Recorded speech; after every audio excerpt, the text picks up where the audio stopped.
How are we doing? Good. Good morning, everybody. Wow, what a crowd, what a crowd. Mr. Vice President, we're so happy to have you here this morning. This is, of course, obviously the highlight of our Munich Security Conference meeting in Washington, D.C. I hope not. But it is the highlight. It's really a great honor to welcome you here this morning. Actually, for those of you who have not been regular participants in Munich, this is the third time already that the Vice President is participating in a Munich Security Conference event. When you came to Munich last February, your speech kicked off a pretty controversial debate about fundamental values, unlike anything we have ever had at the Munich Security Conference. And actually, we published a brochure, a copy of which you'll have on the way out, about the speech and the reactions to it from around the world. This intense debate about how fundamental values, how the freedom of speech, the rule of law should be interpreted and applied continues to this day.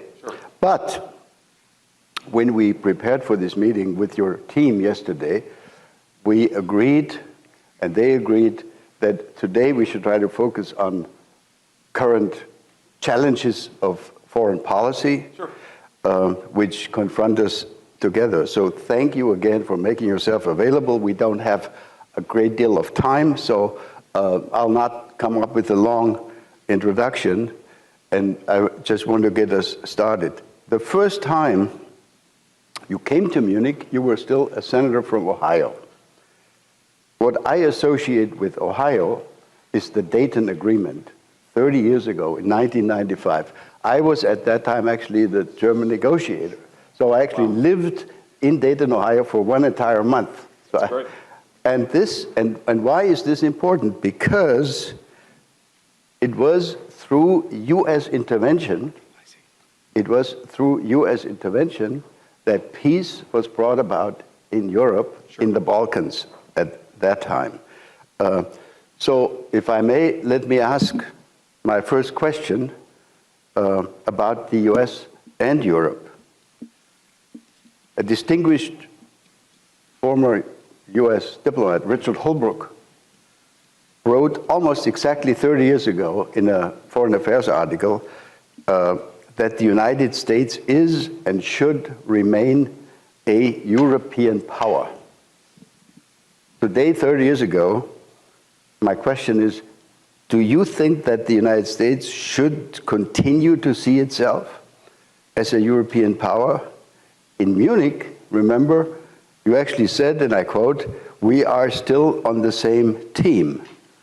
Are we, and what does that mean for the U.S. presence in Europe and relationship with Europe? First question. Sure. Well, first of all, thank you, and I'm sorry my microphone apparently is broken, but we have another one, so that's good. So everybody can hear me now, right? Everybody can hear me? Great, good. Yeah, so first of all, thrilled to be here and thrilled to have this conversation. I've been looking forward to it. And yeah, I do still very much think that the United States and Europe are on the same team. And I think that this is, sometimes I've been criticized as a hyper-realist, right? I think of foreign policy purely in terms of transactional values. What does the America get out of it? What do the rest of the world get out of it? And try to focus so purely on the transactional value of it that we ignore sometimes the humanitarian or the moral side of it.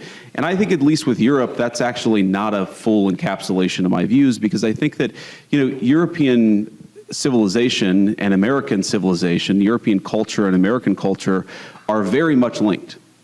And they're always going to be linked. And I think it's completely ridiculous to think that you're ever going to be able to drive a firm wedge between the United States and Europe. Now, that doesn't mean we're not going to have disagreements.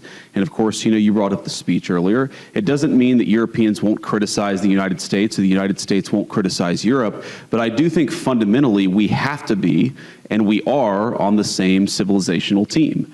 And I think obviously there's a big question about what that means in the 21st century. I think, obviously the president and I believe that it means a little bit more European burden sharing on the defense side. I think that it means that all of us, frankly, on both sides of the Atlantic have gotten a little bit too comfortable with the security posture of the last 20 years, and that frankly, that security posture is not adequate to meet the challenges of the next 20 years. So there are a lot of ways in which this alliance will evolve and change, in the same way that the alliance evolved and changed from 1945 to 1975 and from 1975 to 2005. I do think that we're in one of these phases where we're going to have to rethink a lot of big questions, but I do think that we should rethink those big questions together. That is a fundamental belief of both me and the president. And you mentioned this is my third time speaking with the Munich Security Conference group. Obviously, the first couple of times were in Munich, and I always remember very fondly, of course, that the very first time it was as a United States Senator representing Ohio, and I'm glad you got to spend a month in Dayton. I love Dayton. It's kind of the closest big city, if you can call it a big city, to where I grew up. But on that first panel, I was on that panel, and also David Lammy, right, who at the time was a lowly member in opposition, and of course now is the great foreign secretary of the United Kingdom, and he and I have become good friends. So I still think that this European alliance is very important, but I think that for it to be important and for us to be real friends with each other, and I think that we are very much real friends, we've got to talk about the big questions, and I know that's an important part of what this entire group does, so I'm glad to be here. Great, thank you so much. And I think the message has arrived in Europe that we need to carry a significantly larger share of the burden. As you know, we are all trying to spend more. Some are spending really a lot more. Others are lagging behind a little bit, but we're moving in the right direction, I think. Let me turn to a really concrete, urgent issue, Ukraine. The Trump administration, from what we have seen in the media, etc., seems to agree with most of us in Europe that, unfortunately, Russia does not seem to be really willing to end this military confrontation. If that's the assessment, if that's our collective assessment, could you talk a little bit about U.S. strategy going forward? We all want this war to end, and let me say as a very personal comment, I think the Trump administration did the right thing by starting this process of talking to the Ukrainians, talking to the Russians, but the Russians seem not to be interested in the kind of quote-unquote deal that could be offered to them. So talk to us a little bit about how you see the next steps. Yeah, so let me say a couple of things about this. First of all, I appreciate your kind words about the administration. Obviously, I think it was the right thing to do for us to start the process of negotiation. I think for too long, the Russians, the Ukrainians have been fighting. Obviously, there's been a lot of people dying on both sides. There's been a lot of innocent loss of life. And our view is it's absurd that you've had this war go on for so long, and the two sides aren't even talking constructively about what would be necessary for them to end the conflict. And I think that one of the things that President Trump has always been very good at, and he's gotten a lot of criticism, unfair criticism in my view, from both the American and some of the European press, is what I would call a strategic realism or a strategic insight. In other words, you don't have to agree with the Russian justification for the war, and certainly both the president and I have criticized the full-scale invasion, but you have to try to understand where the other side is coming from to end the conflict. And I think that's what President Trump has been very deliberate about, is actually forcing the Russians to say, here is what we would like in order to end the conflict. And again, you don't have to agree with it. You can think that the request is too significant, and certainly the first peace offer that the Russians put on the table, our reaction to it was, you're asking for too much, but this is how negotiations unfold. And I wouldn't say, I'm not yet that pessimistic on this, I wouldn't say that the Russians are uninterested in bringing this thing to a resolution. What I would say is right now, the Russians are asking for a certain set of requirements, a certain set of concessions in order to end the conflict.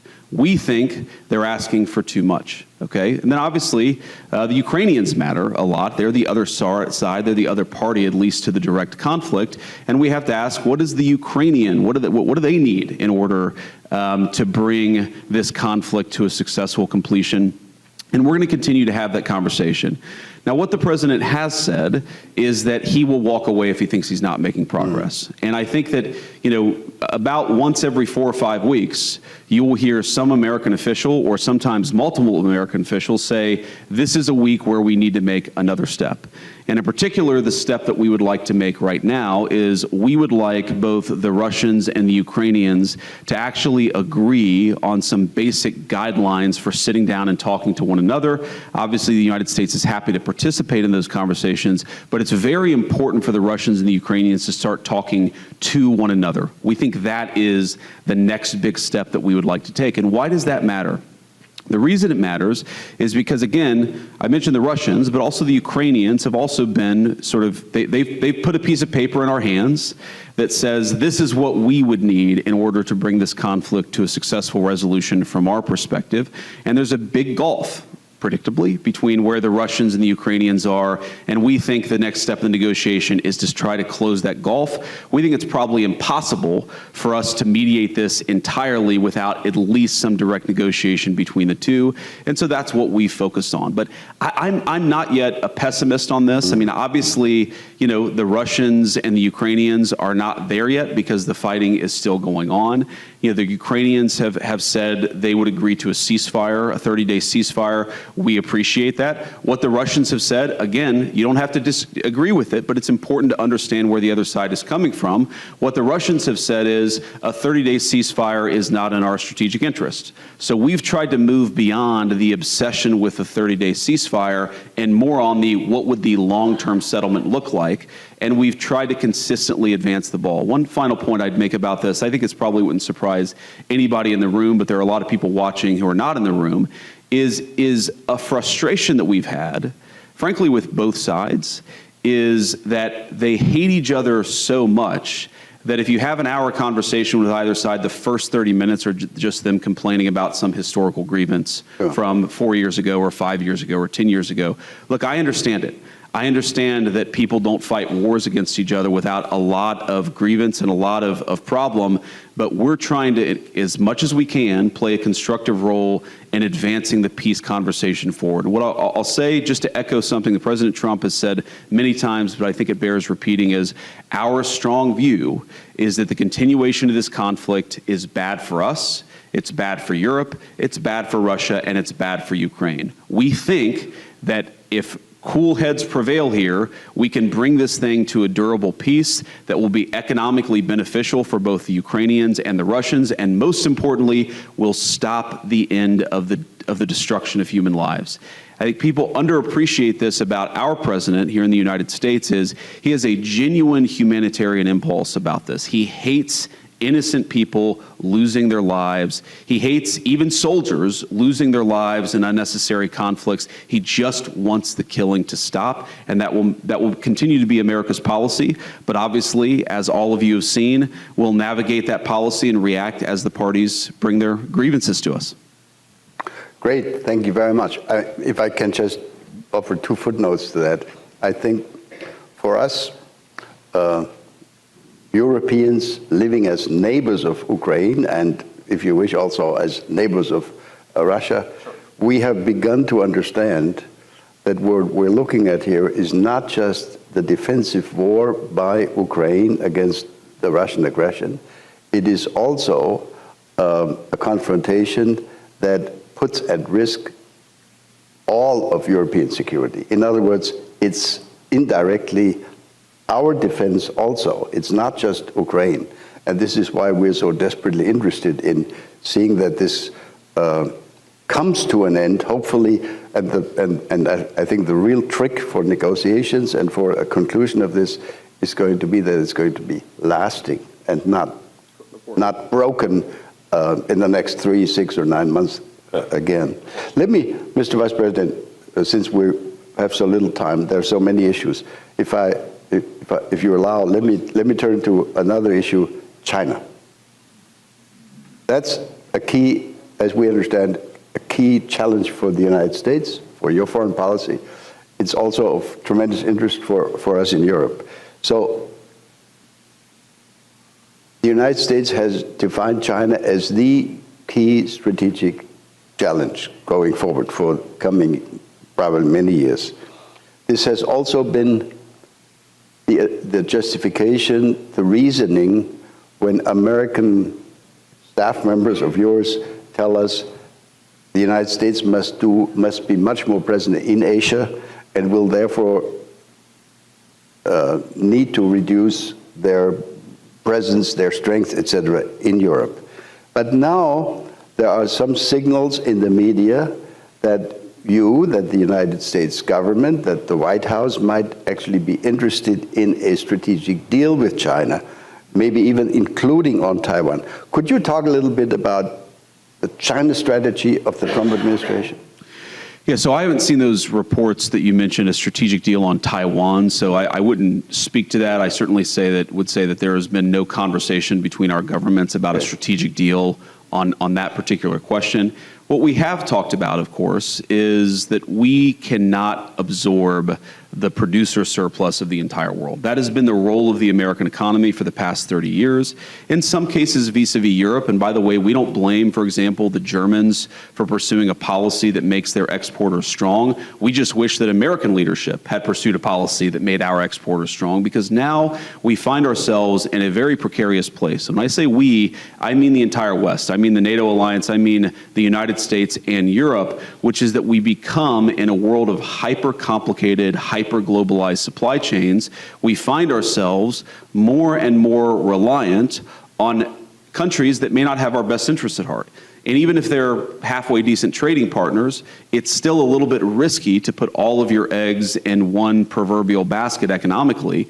And what the president has said is we must rebalance the global economy vis-a-vis China. We cannot absorb hundreds of billions of dollars, close to $1 trillion per year in annual surplus, most of it coming from the People's Republic of China. And what that's going to mean in the rebalancing is that we think that the PRC is going to have to, frankly, let their own population consume a little bit more. They've held consumption levels down in order to increase these massive exports. It means that American manufacturers are going to have to be treated more fairly in some of these global trade deals. It means we're going to have to cut some new trade deals with some of our friends in Europe, but also with some of our more adversarial nations. But that also, we have to be careful here, because while we want to rebalance global trade, and that has certainly been the explicit goal of our policy, we also want to make sure that we do this in the right way. And yes, you've seen media reports that the Chinese reached out to the United States. Of course, we're going to sit down and talk to them. I'm not going to divulge too many details or prejudge the negotiations, but we want to rebalance trade in the interests of American workers, in the interests of American manufacturers. That is our policy. We think that we can do that while preserving at least an open dialogue with the PRC and with a lot of other nations all over the world. But that doesn't mean the old way of doing business is going to be stable or that it's going to persist. It simply cannot. It was not sustainable 10 years ago. It was certainly not sustainable 4 years ago, and we're very, very committed to changing it. But we're open to having conversations with both, again, our friends and more adversarial nations about what that rebalancing ultimately looks like.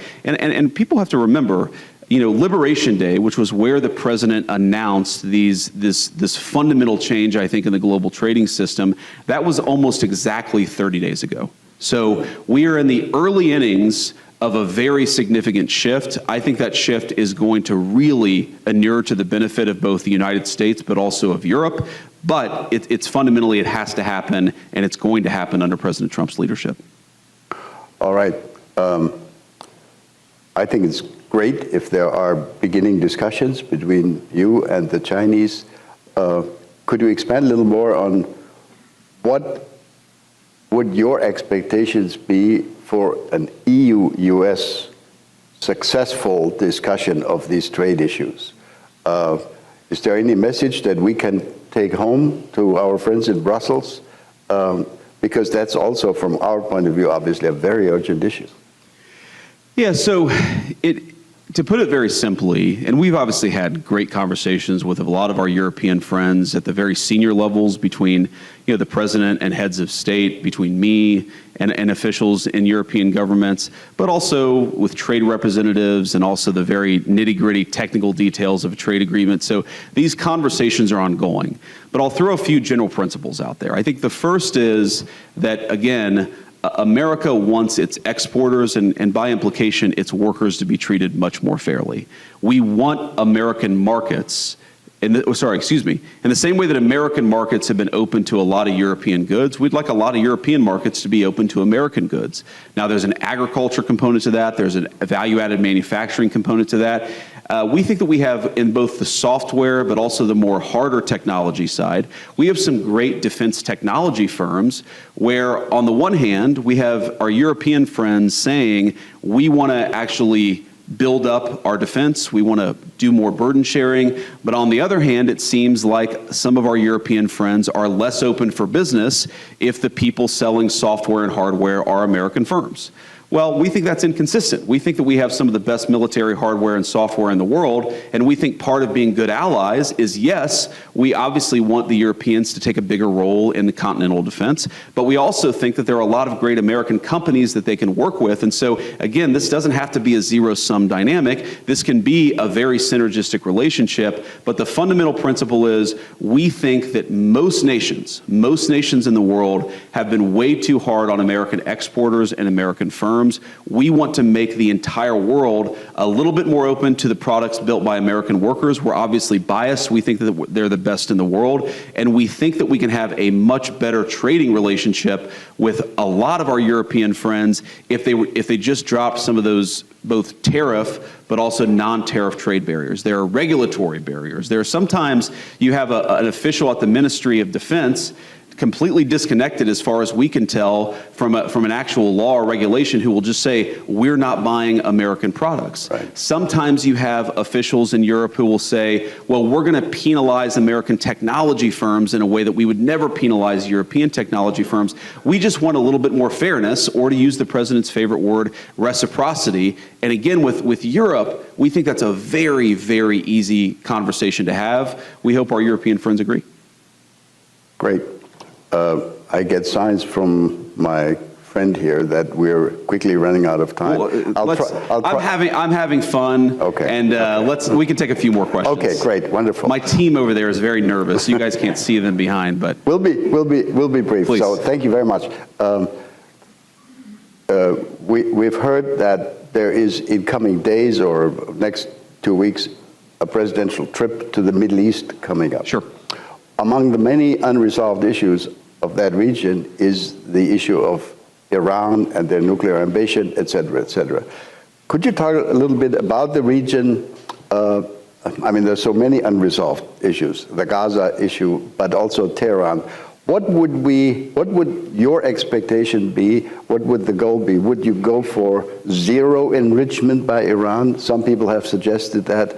Or are we looking at a replay of the earlier, agreement that was reached 10 years ago? Yeah. So there are a couple issues with the earlier agreement. The JCPOA, right, as it's called here in the United States, and I assume in Europe. But here the two big issues with that agreement are, number one, the enforcement or the inspections regime was incredibly weak. And I don't think that it actually served the function of preventing the Iranians from getting on the pathway to a nuclear weapon. That's one thing that must be different. And then second, yes, we believe that there were some elements of their nuclear program that were preserved under JCPOA that, yes, they weren't nuclear weapons. Iran doesn't have a nuclear weapon, but allowed Iran to sort of stay on this glide path towards a nuclear weapon if they flip the switch and press go. And we have to think about this not just in terms of Iran, which, again, the president has said this. We think that there is a deal here that would reintegrate Iran into the global economy, that would be really good for the Iranian people, but would result in the complete cessation of any chance that they could get a nuclear weapon. And that's what we're negotiating towards. And as the president has said, that's option A. And option B, if option A is very good for the Iranian people and even some of the folks, the leadership in Iran, option B is very bad. It's very bad for everybody, and it's not what we want, but it's better than option C, which is Iran getting a nuclear weapon. That is what is completely off the table for the American administration. No ifs, ands, or buts. Now, there are a couple of other things that are worth thinking about, because this is not just about Iran. If Iran gets a nuclear weapon, which country then next gets a nuclear weapon? And then when that country gets a nuclear weapon, which country after that? We really care not just about Iran, but about nuclear proliferation. And the president said this in an interview a few weeks ago. It's one of these things that in the maelstrom of the media, the signal and the noise, this was very much signal, but it got lost in the noise. The president hates nuclear proliferation. I hate nuclear proliferation. And I think that the president would be very open to sitting down with the Russians and the Chinese and saying, look, let's get this thing in a much better place. Let's reduce the number of nuclear weapons that are in the world writ large. That's obviously not a conversation for tomorrow. That's a conversation, God willing, for a few years from now. But there is no way you get to that conversation if you allow multiple regimes all over the world to basically enter this sprint for a nuclear weapon. And we really think that if the Iran domino falls, you're going to see nuclear proliferation all over the Middle East. That's very bad for us. It's very bad for our friends. And it's something that we don't think can happen. So without prejudging the negotiations, I will say so far so good. We've been very happy by how the Iranians have responded to some of the points that we've made. We've been very happy that some of the intermediaries and some of the folks who are in the room, the role that they played, the Omanis in particular, have played a very positive role, and we're very grateful to that. So far, we're on the right pathway, but this is going to end somewhere. And it will end either in Iran eliminating their nuclear program, their nuclear weapons program. They can have civil nuclear power, okay? We don't mind that. But let me ask this basic question. Which regime in the world has civil nuclear power and enrichment without having a nuclear weapon? And the answer is no one. No one right now has a civil nuclear program with their entire enrichment infrastructure that can enrich to the 90+% needed to get to fissile material and a nuclear weapon. So our proposition is very simple. Yes, we don't care if people want nuclear power. We're fine with that. But you can't have the kind of enrichment program that allows you to get to a nuclear weapon, and that's where we draw the line. Great. I think most of us would totally agree with that. And especially, I think, speaking on behalf of a non-nuclear country, with the goal of maintaining the nuclear non-proliferation regime. Yes. That's very important. That allows me to turn to my next or last question on NATO, because most people don't understand that the fact that we've had NATO under US leadership for the last 70 years, that has been an essential instrument of international non-proliferation. Yes. If we had not had the US nuclear presence in Europe, I would be prepared to give you at least 2, 3, 4, 5 countries in Europe that would have gone nuclear if they had not had this reassurance. Sure. So NATO has played a big role in nuclear non-proliferation. In 6 weeks' time, we have a NATO summit coming up. And again, there are many issues. One will be the continuing issue of defense spending.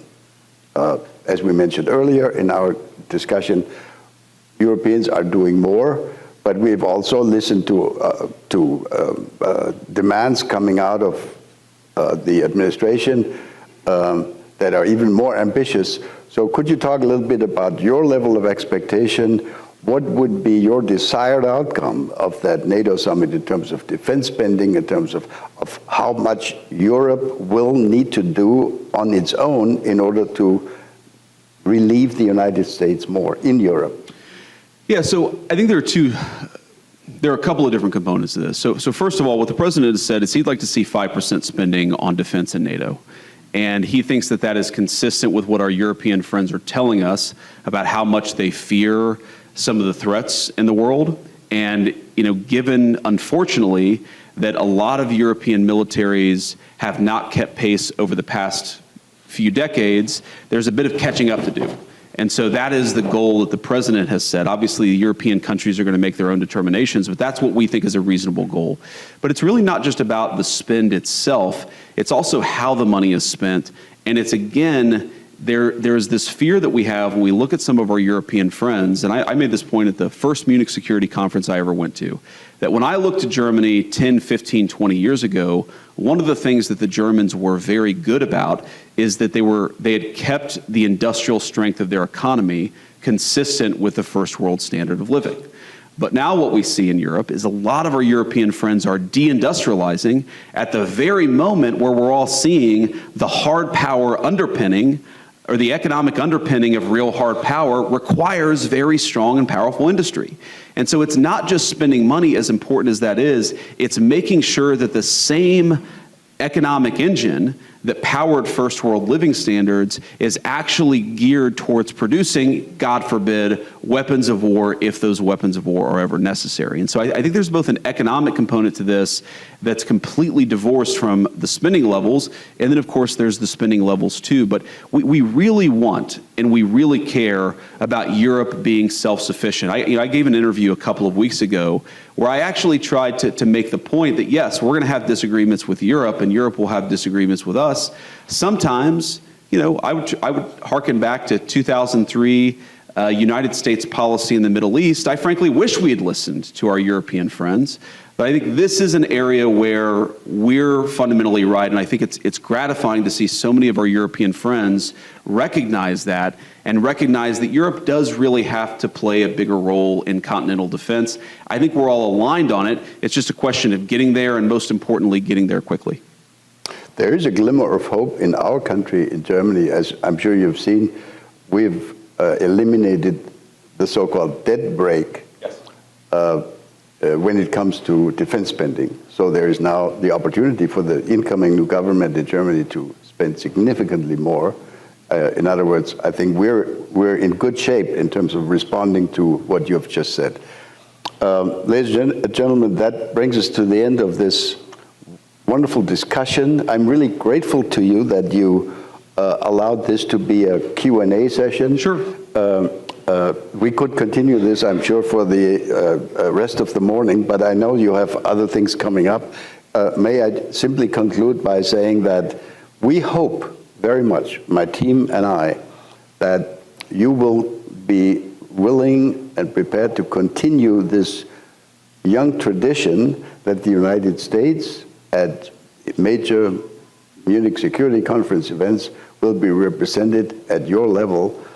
You are not the first Vice President of the United States who has come to the Munich Security Conference, but we are extremely grateful that you came in your new position. Please come again to Munich next year. Thank you very much, Mr. Vice President. Thank you.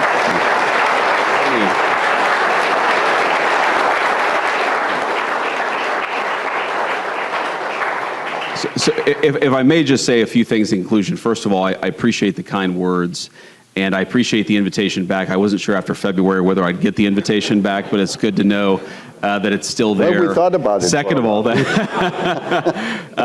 of all, since you brought up Germany, I wanted to, of course, from the President, issue our congratulations to Chancellor Merz. And I know that we'll have a conversation with him in the next couple of days, but we're looking forward to it. And the final point that I'd make is not to rehash what's in that document, but one of the things that I said in that speech that didn't get as much airplay, but I thought was just as important, is that everything that I said there applied as much to the previous American administration as it did any government in Europe. Oh. And I think that I mean this from the heart and as a friend, that there is a trade-off between policing the bounds of democratic speech and debate and losing the trust of our people. Every single country, and we're all going to draw the lines a little bit differently, every single country says there are things that are outside the realm of political debate. I understand that, I accept that, and I'm fine if one country is going to draw those lines a little bit differently than the United States. But I think all of us, including especially the United States, we have to be careful that we don't draw the lines in such a way that we actually undermine the very democratic legitimacy upon which all of our civilization rests. And I think that is fundamentally the point here. It's not Europe bad, America good. It's that I think that both Europe and the United States, we got a little bit off track, and I'd encourage us all to get back on track together. We're certainly willing and able to participate in that work, and I think all of you all too. Thank you. God bless you.